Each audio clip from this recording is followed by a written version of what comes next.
Mm, that's a pretty fair assessment of what's going on the ground. Uh, I have my minister on for the customs still on the ground in the Atlantis, and he'll be there until the budget negotiations actually begin. And what he's been doing there is multifaceted. For the most part, he's been watching what's been happening with the fuel shortage in the Atlantis area. Uh, and I just got his findings of fact on this report that he was doing a few days ago. And we covered some things since then. And the Minister for the Interior and I have actually uh, spoken on certain issues. And I haven't spoke with the Grand Ambassador on certain things yet because I still want to speak on a couple of things uh, with the Minister for the Customs before I go to the Grand Ambassador because the social component of all this uh, is still a little up in the air. What we do know for certain is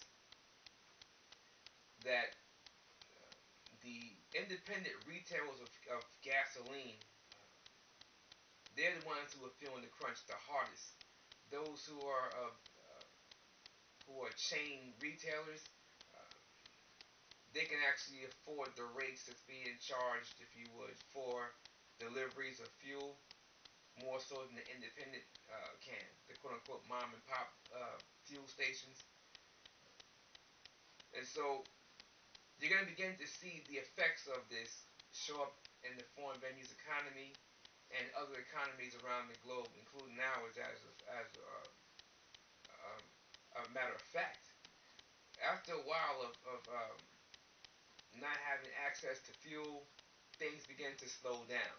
And as economic activity slows down, uh, and as the wheels of commerce grind to a halt, as they say, you're going to see that having an impact.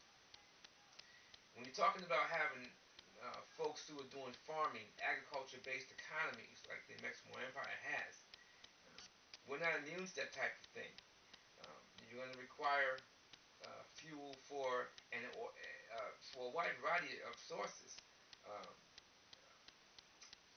Folks that require it for farming, those who require it for transporting what they're farming, and things of this nature are a start. And so we're very, very concerned about how deep that rabbit hole goes. And so the minister has been taking a very, very in-depth look at particular things. And honestly, uh, we know a lot of things are contrived, but there are certain things that are a phenomenon of market forces, and we get that. And so at this particular point, what it really comes down to is um, where do we go from here?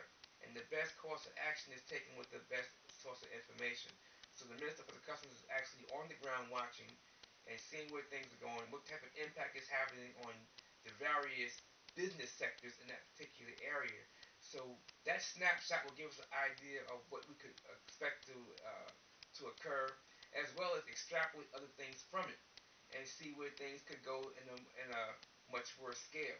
So in other words, we're looking at multiple scenarios and seeing everything from not so bad to the worst case scenario so that we can do what we have to do to make sure that our family survives, because we have to do that as the government officials on station to make sure that we have made the best decisions in the discharging of our duties, obligations, and responsibilities. And folks can rightly expect for us to do that because we said we would, and we're going to do that. On my watch, it's always going to be that way.